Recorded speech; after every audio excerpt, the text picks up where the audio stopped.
Southern California's largest paint and sip studio. Spotlight with Purple Easel. All right, folks, thank you for tuning in for another episode of Purple Easel Spotlight, where we put the spotlight on artists and creatives. My name is LaToya. And I'm Megan. And we're both artist directors here at Purple Easel. And we're going to start you off with some news. In fact, I'm going to start us off with some news, and then you got some news as well. We got all the news today. Yes. So we're going to start off with... So I don't know if you guys knew about this, but there's this super popular spot in Japan where you can see Mount Fuji, so much so to where the tourists are kind of killing it for the locals. And so it's right next to a convenience store and a bunch of like homes and stuff like that. And they're like, you guys, you need to stop that or minimize it because you're kind of crowding. It's getting a little bit too much, right? So much so to where just yesterday, and I don't know what time we are in internet land, but it was May 21st, 2024, where they finally like erected this big black screen to where you can't see Mount Fuji anymore from this very popular spot because the tourists kind of ruined it. But the reason why I'm bringing this up as far as art news is because, do you remember when we covered Hokusai? Yeah. He's a Yukio, Japanese illustrator, artist. He made The Great Wave. And he also had a series of like books, and there were like 100 views of Mount Fuji. The most notably, the one that we covered was 36 views of Mount Fuji. But I just thought it was interesting. I wonder what Hokusai would think about like covering up our view of Mount Fuji. It's so sad. It's kind of interesting. And it's weird because I thought when they erected it that it would be behind the convenience store, because if you can see some of these pictures, you can see people taking pictures next to the convenience store, and then there's Mount Fuji in the back. But no, it's just like in front of the convenience store. So it's a weird perspective, but I guess you can't see it. But anyways, I just wonder like what Hokusai would think about this. If he would be like, yeah, no, the tourists destroyed it, or he'd be like, I wanted everyone to see the views of Mount Fuji. Well, good thing he painted them for us, right? Yeah. Yeah, it reminds me, I can't think of which show it is offhand, but one of the HGTV shows, like they remake the house, right? But they put up this giant like canvas of a print of the house, what it was before, and then they roll it away to reveal the new style. And I just like, they should have just printed Mount Fuji. They really could have. But then I don't know if that really solves the problem, because then people are standing in front of the fake Mount Fuji, still causing too much foot traffic and stuff. But it just would have been so funny. I'm here for the humor, okay?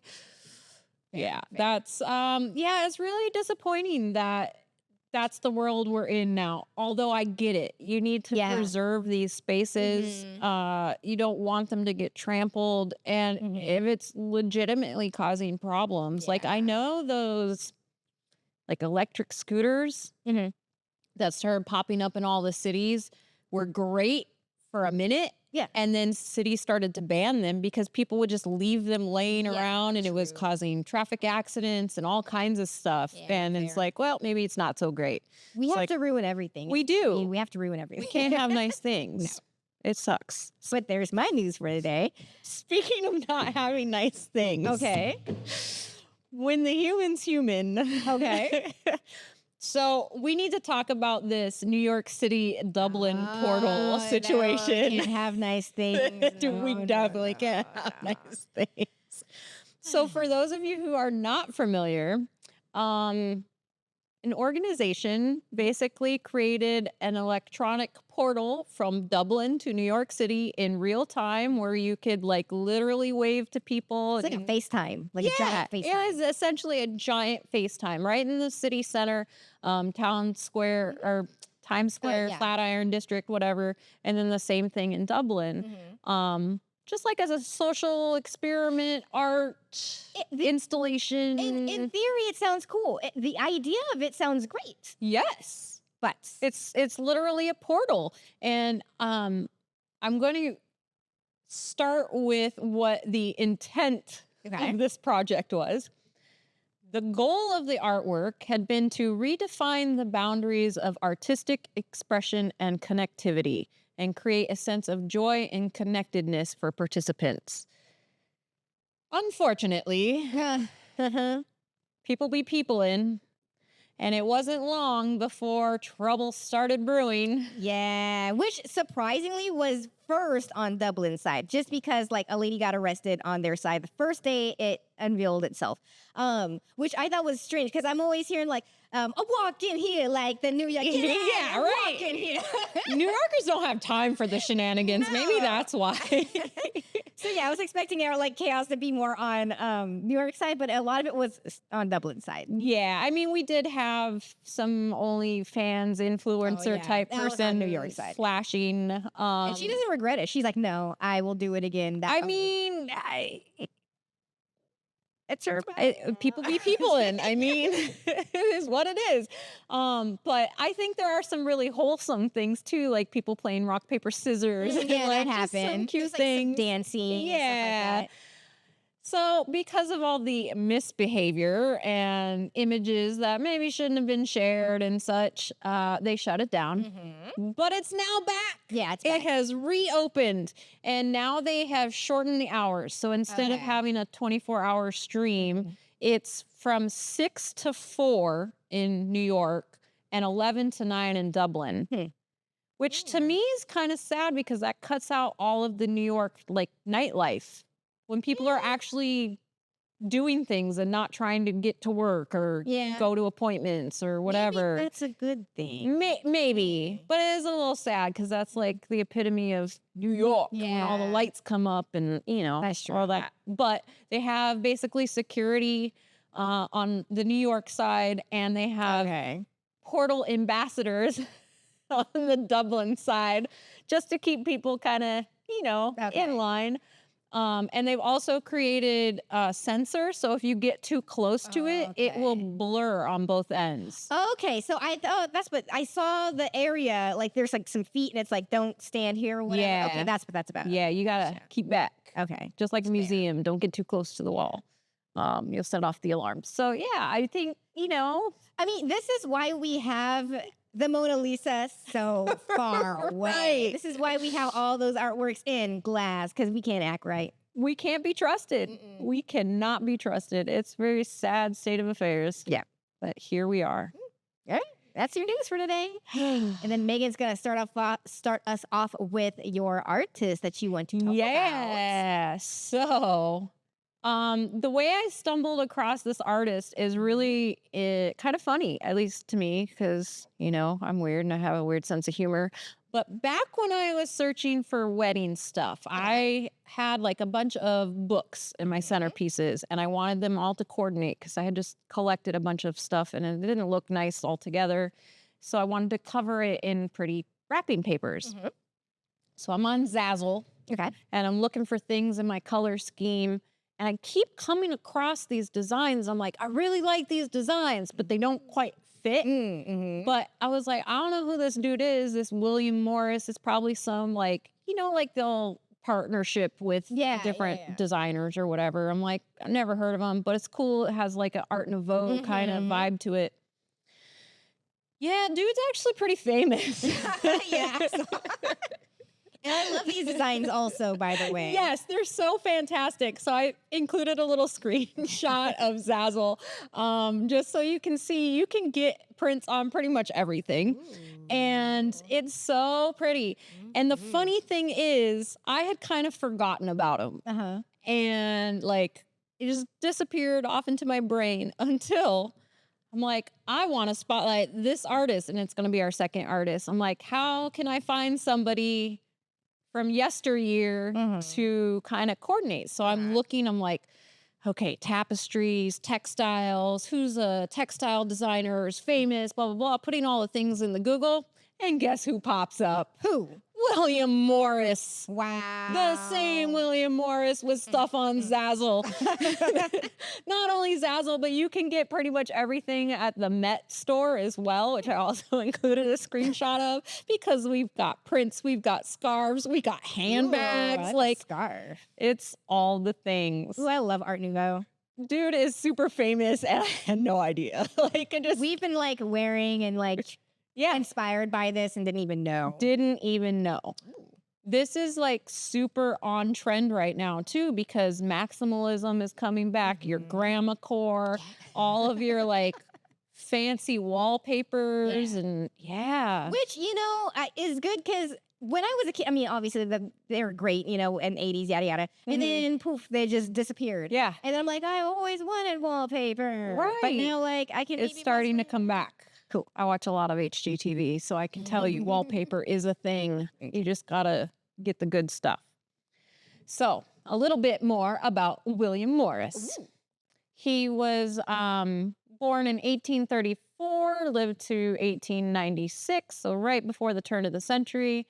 He was an English textile designer, a poet, an artist, a writer, a socialist activist, all associated with the British arts and crafts movement. I just know that he was rich. Yeah, he was a rich boy. He didn't have to work. Yeah. One of them. He's a rich boy. Yeah. He's gone too far.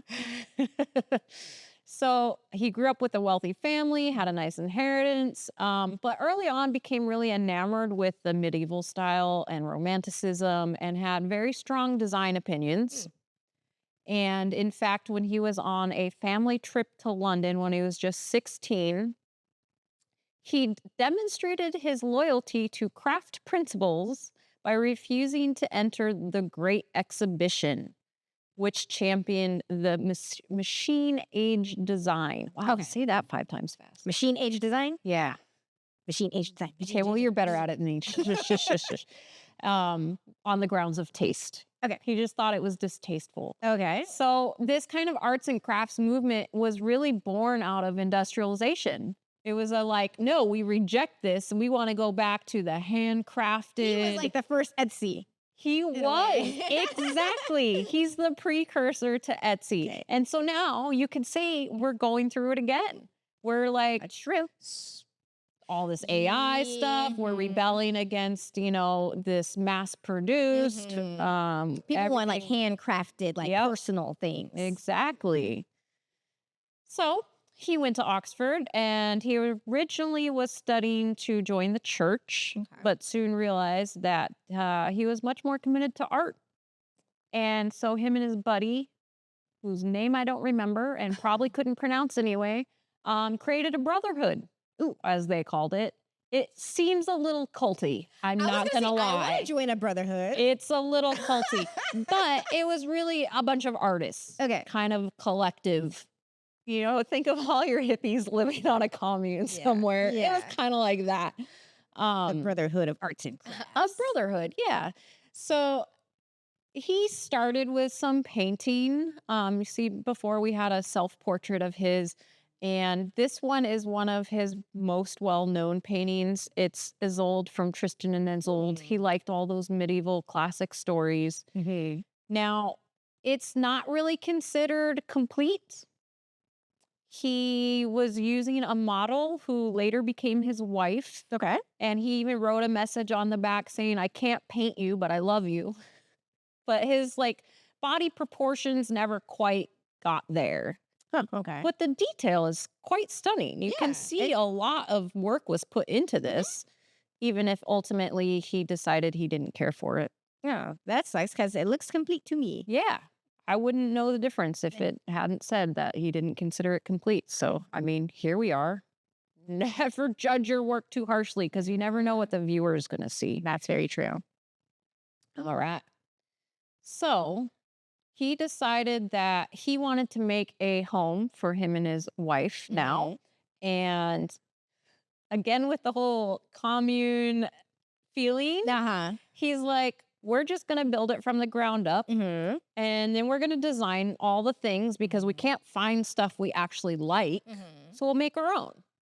And so he gathered up all his artist friends and they basically made a 2-year project out of this house.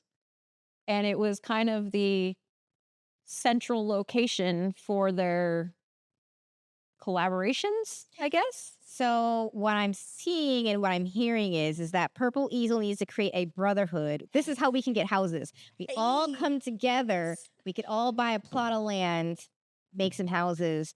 We get houses. I like that. Okay. Housing crisis. Right. We got this. You just need a brotherhood. We just need a brotherhood and all the rest will fix itself. But you can see here some stained glass windows. They all have a little different designs. So I'm like, everybody's like, here, you make a tile and you make a tile. Kind of like those mosaics that you can ship in a little piece of and then we'll put it on a wall somewhere. And then you can just see like the paper designs for the ceiling. Like who thinks to wallpaper the ceiling? But then also who thinks to wallpaper in 2 different designs? Yeah. No, I would have not thought of that. This man must clearly love like textile. Yes. So before he knew he loved textile, he loved textile because I mean, just look at all these designs. It's so cool. And here's so it's now a museum and a lot of it has been like refurbished and stuff, but you can totally see the style, and that rug alone is gorgeous. And then you've got like the throw pillow, and it's just it's the maximalist look, right? You're just throwing a bunch of stuff together and it kind of works somehow. I like it. It's very grandma core. Like it is so grandma core. So prompted by the success of the Red House and the joy of collective labor, they decided to start their own design business. Hey, let's go. Yeah. So initially, Morris, Marshall, Faulkner, and Co. specialized in kind of wall paintings and embroidered hangings, and it was all produced for the Red House. It took them a while to get up and running, but then they got some really important commissions, which helped them out tremendously. So here we have the Morris Room at Kensington Museum. And it was like the large dining room or whatever, so it got a lot of traffic. I like there's so much to look at because you have the little golden tiles in the middle, and then you have like the green print up there, and then you keep going higher, and there's like more kind of goldy, and then you keep going higher, there's more goldy, and there's the ceiling. Yeah, so you've got the coffered ceiling, you've got like the border. Think of back in like the 70s where all the houses had the borders at the top. Yeah. It's like that, but nicer. Don't know. Definitely. Yeah. And then the wainscoting on the bottom, and all those little panels are different. So it's very detailed. And of course, as they've created their own design company, he got into wallpaper, tapestries, poetry, socialism. He eventually rebranded as Morris & Co., just dropped the dead weight, got rid of all the rest of them. He was doing all the work anyway, I guess. Later in his life, he focused on writing and publishing. Okay. I forgot to put in the titles, but he has a few actual famous works between the poems and some like socialist type novels. Okay. And he gave up painting altogether by 1862. So like not that far in. Yeah, he's like, I'm done with that. He's like, I can't really get what I want out of this. So but during his time as director of Morris & Co., he added 32 printed fabrics, 23 woven fabrics, and 21 wallpapers at least. And then more designs for carpets, rugs, embroidery, tapestry, and, the whole range of goods, table runners, like all kinds of stuff comes up. I love me a good table runner. I don't know why. Yeah, I have a very nice table runner that I got from the office here at Purple Easel for my wedding present.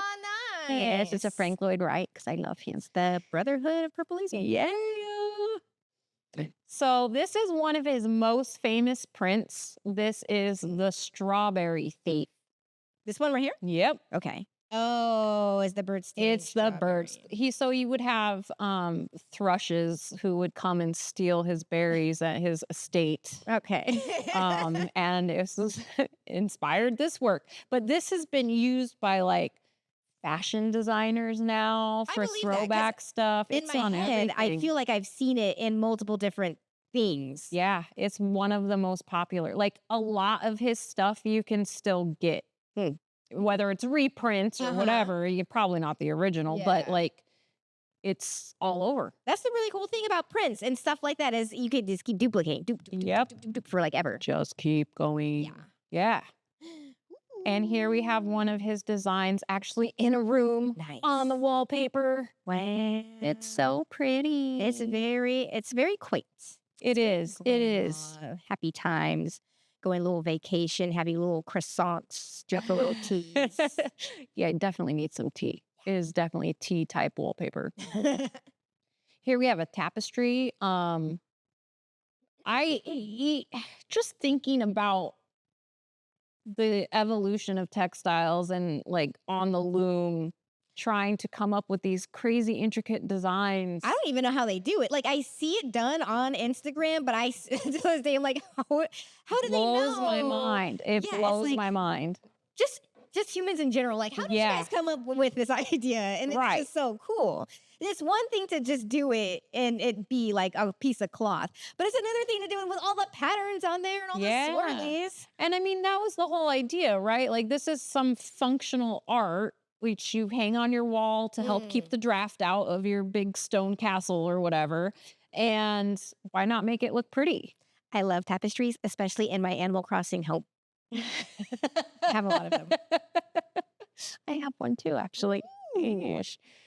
And then here's another. Come on. I don't know how they do this. And he was one of the first people to actually combine artwork with typography. Okay. So like they didn't really have a lot of words in this kind of stuff before. And he was like, medieval. I'm going to put some cool calligraphy in there. And this is tile. So can you imagine this for like your backsplash in your kitchen or all in your bathroom? That would be so I would cool. love this in my bathroom. Right? Love it. Little love powder. Oh, man, it looks so pretty. Ooh. And then for some reason, stained glass was very popular for them as the design company. They pumped out a bunch of stained glass, and here's one of the examples. I mean, it's different, but it still reads as him. Like, it's that really busy, organic, a pattern that isn't quite a pattern. Like, Art Nouveau always has this kind of churchy, like vibe to it. I don't know what it is. I don't know how to describe it, but it gives off like greater than spiritual, but churchy, like Christian. Yeah. Well, the whole church being decorated thing was to show the glory of God. That's the whole premise behind it. That's why they invested so much. And so when you see something with this level of craftsmanship, like, of course, your mind kind of already makes that connection without even realizing it. So, all right. This is another tapestry. What? Yep. Like, that's crazy. I did not. I thought this was just a painting. No, it's a tapestry because he's crazy. But then he decided to go into publication just so he can make pretty books. Yay! My stuff. I love this stuff. So now you have your nice illuminated manuscripts, but one that can be printed and just like all the prettiness in it. Gorgeous. I love it. I love it so much. Pretty. And it doesn't even need to be in color to be beautiful. Not at all. I was thinking this is like universally. I feel like stuff like this is universally beautiful. Yes. Like we could all agree that this looks nice. Yeah. Whether you'd want it in your house or not, because maybe that's not your style, but like you have to be able to look at it and go, dude knew what he was doing. Yeah. So I want to close our little William Morris bit with a quote from him. Okay. Have nothing in your houses that you do not know to be useful or believe to be beautiful. You know what's interesting is I saw that quote last night and I thought of my mom because my mom is very much like beautification always. Or what does Yoshi say? He works here. Aesthetics over everything. Yeah. So it's like live in beauty. Why not? If you're going to surround yourself with things, make sure they're pretty things. Yeah. Things that you enjoy. Exactly. Agreed. So, of course, we went through that whole William Morris. I can't wait to see your next artist because I have no idea. I did not see. I am blind to all I am obsessed. I am obsessed, and she popped up in my Instagram, and I followed immediately, and just more stuff keeps popping up, and I'm like, okay, I need to spotlight this artist. So welcome to the Spotlight team, Sydney Swisher. That is such a cool last name. It is the coolest.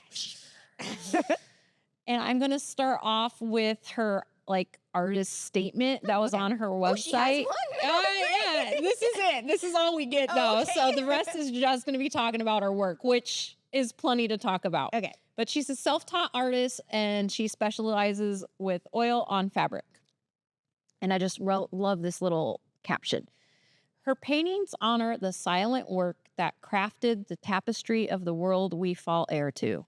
Scenes that are specific to no one but evoke collective nostalgia, probe the evolving nature of human experience in the digital age. They allow us to step into a familiar time, to experience a sense of warmth and comfort that is often associated with home, and to have a deeper appreciation for the complexity of our unique history. Wow. It's so pretty. It is. I just love that. I love that idea of a collective nostalgia. Yeah. Even if it's not something specific to you, you still get that feeling. Yeah. That, yeah. So I dug deep in her Instagram and I'm pulling up a few of her older pieces. Okay. One, because we just had to do this one. Yeah, right? I see why.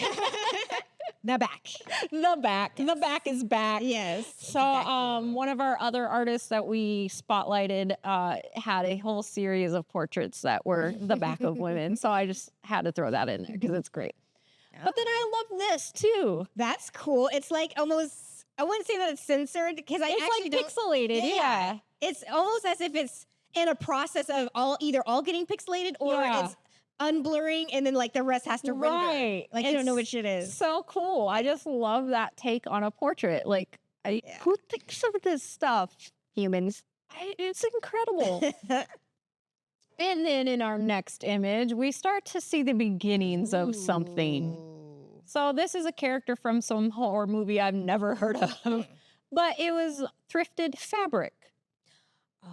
So you can see some of the designs of the fabric with the person behind / in front of. And I just really like the way it plays with plain. Yeah. Because some of the fabric details are in the very front, like that flower in her hair, just purposely. And then some are in the back. Yeah, but then some are behind her. Yeah, and it fades to the background.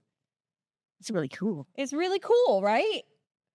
So then I just wanted to include this because it's incredible. It's so pretty. Wait, is it all paint? I think this one is all paint. Ooh. It's something cool. Right. All the little shinies. Yeah.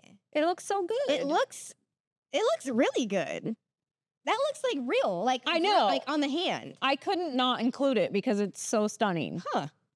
Oh, that's so dope. I'm into it. Wait, go back. Is that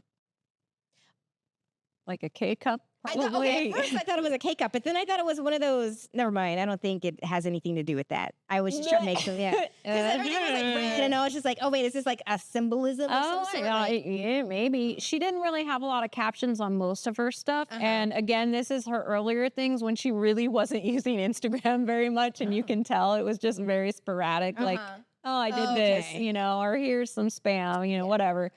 So then we start seeing some more portraits with the fabric. And again, we have that interplay of some of the fabrics in the front, some is behind. Yeah. Very nice. Then we switch it up with some aminals. Ooh, the aminals. The little opossums, they're just kind of scattered in there. I bet you're going to say otters again. No, they're not otters. They are not ferrets. They are opossums. Okay. Because it's titled opossum something or other. So I couldn't screw that up. But this is super cute. It looks like they're laying or like playing or just relaxing amongst the flowers. It's so adorable. Oh. I know, just a boring striped fabric. Yeah, but it makes it so much cooler. Right? Just adding that made the stripe so much cooler. Boring old stripes. Yeah. Look at how adorable. Who would have thought? I know. Ooh, oh, I like how they did that. And then this kind of gives you like a portal vibe, like you're looking through. Because all the fabric parts are in the foreground on this one. It's like the styles are so completely different. It gives you such an interesting feeling. Yeah. Because you kind of want to be spooked, but you also kind of not want to be spooked. Right. So you don't know, like, where am I going with this? And that's how I'm feeling on the inside. I'm like, ooh, like, I don't know. Yeah. It's an interesting feeling I'm having. Is it nostalgic? I don't Not quite yet. All right, we'll get there. Okay.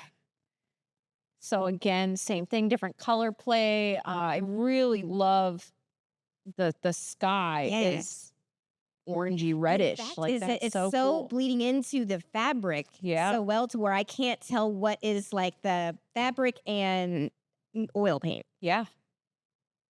Good. And then this one is where she finally says, I think I've found my niche. Okay. So she's starting to get enough steam where she's like feeling pretty good about all these thrifted fabric projects that she's been doing. And I really like how this one kind of fades out in a quilted pattern. Yeah. No, it's kind of like the pixelated portrait. Oh, yeah. You're right. Now that I think about it. Ooh.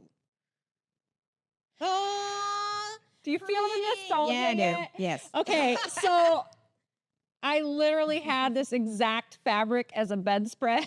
Oh, really? Yes. Nice. It was my big girl bed when I got it was a white iron day bed and it was made up with this exact comforter. Oh my gosh, now that you think of now that you say it, a lot of us had those types of floral patterns back in the day.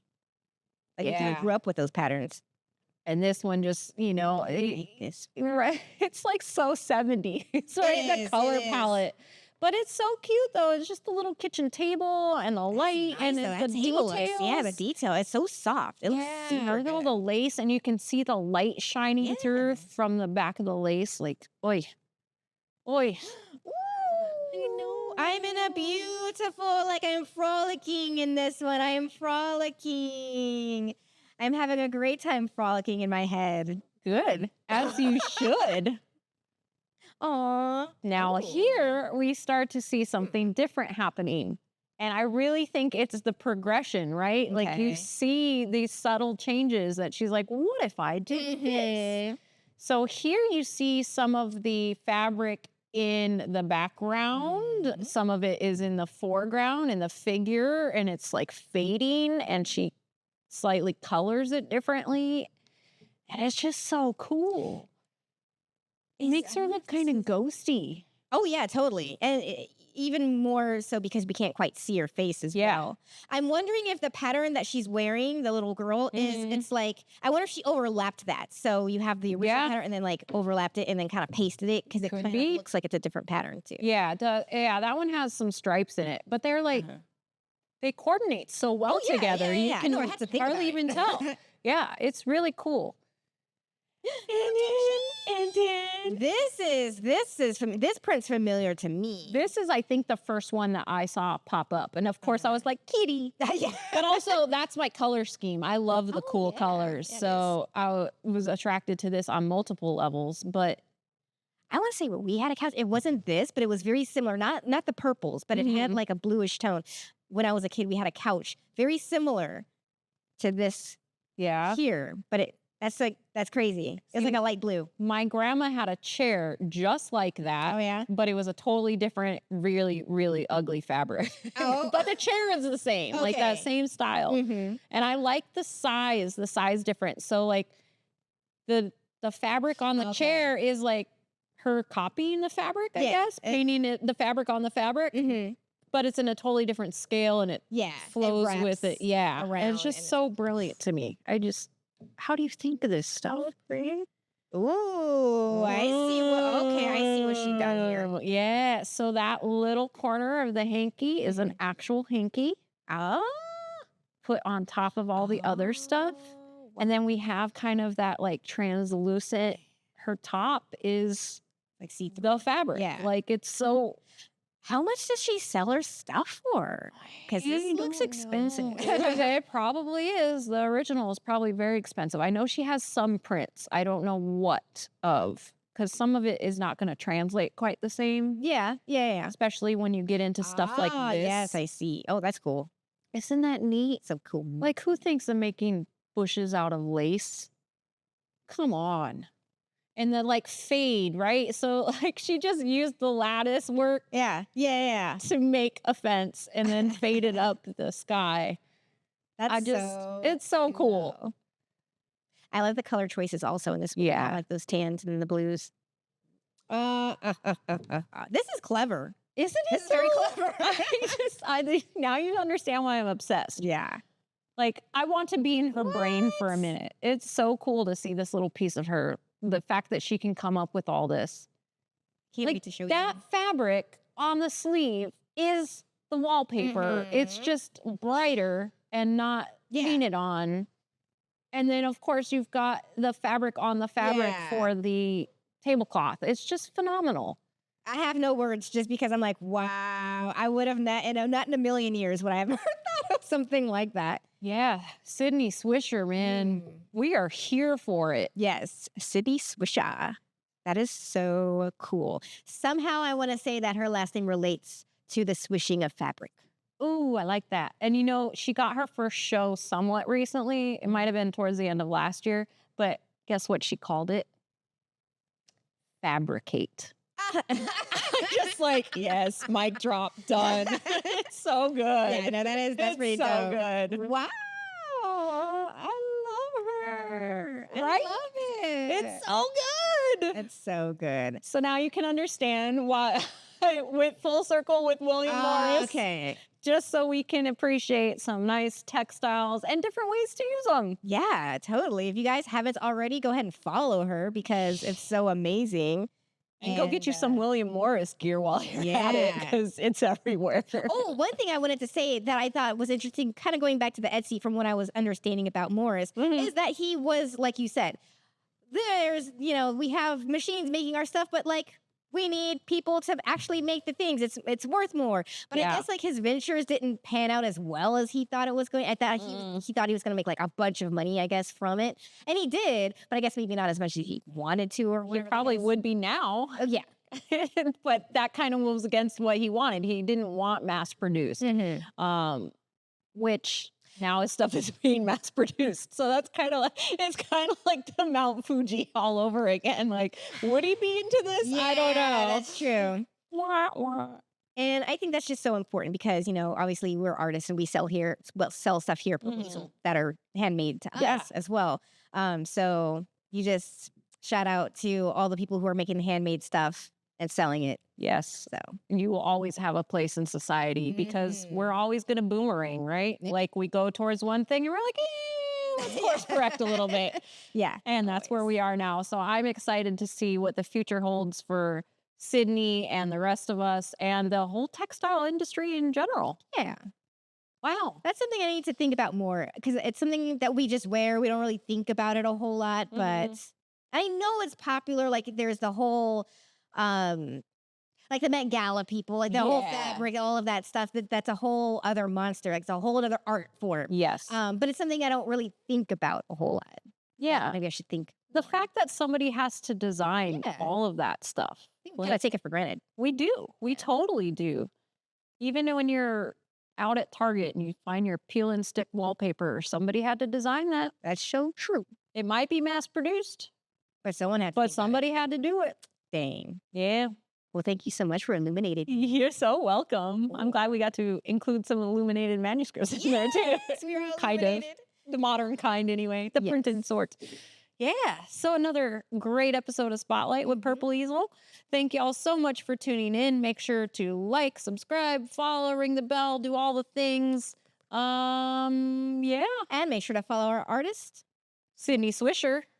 And William Morris. Go get you some swag. Yeah, right on. So thank you for tuning in. And if you are in Southern California, you can swing by the studio or you can join us on Purple Easel Plus. But no matter where you are, in the meantime, create more and create often. Bye.